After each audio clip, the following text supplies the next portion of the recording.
If elected, what would you do to help continue to promote job growth and grow Florida's economy? Well, I think that two of the pillars of our economy here in Florida are our education system, also our natural environment. One needs to be invested in cultivated K through 12, but certainly workforce issues, and our higher education system helping us get the workforce and the skill set that we need to sustain our economy, attract new businesses here. I do think our land and water resources are pivotal, so if we don't take care of them, that's going to actually detract from business.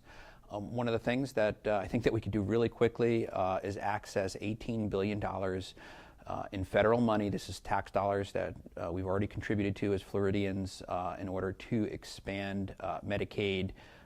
And I think in Florida, the importance of the health sector, we need that money, and it'll have a strong positive economic impact in our state.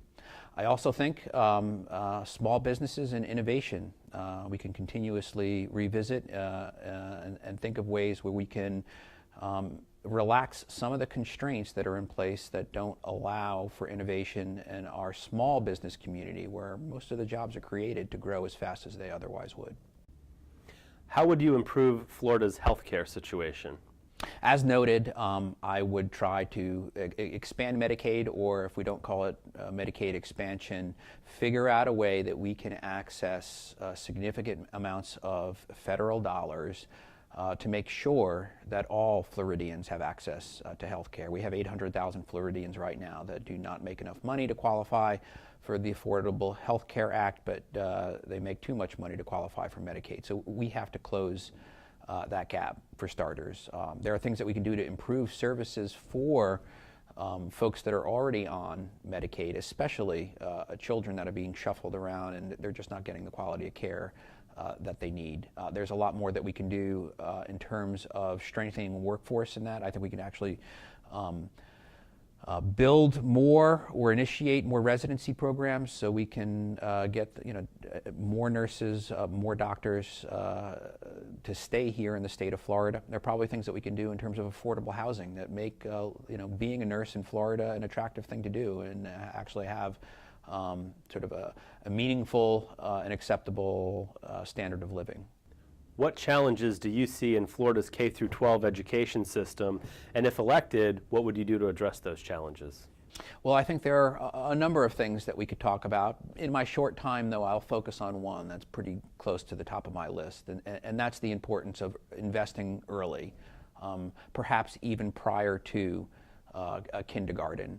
By the time that we get to third grade, we need, as a state, if not all students, as many as we can. We need to come close to perfection in terms of making sure children are at grade level reading by third grade, because up until third grade they learn to read, but after that they read to learn. And so if they are behind grade level at third grade, they're putting themselves in a position where it's going to be increasingly hard for them to catch up, and we don't want to do that. So I think there's a number of things that we could do early on in those formative years for children, where we actually focus not only on the child but the parents. We focus on preparedness, and I think universal access to pre-K programs would help with that, but issues like attendance, summer slide, integrating mental health services within our education system might be a way to actually reduce costs, help on mental health, but also include education outcomes. So there's a lot of stuff that I'd love to talk about more, both education as well as healthcare.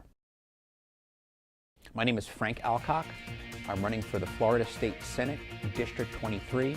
For more information on my campaign, you can visit electfrankalcock.com.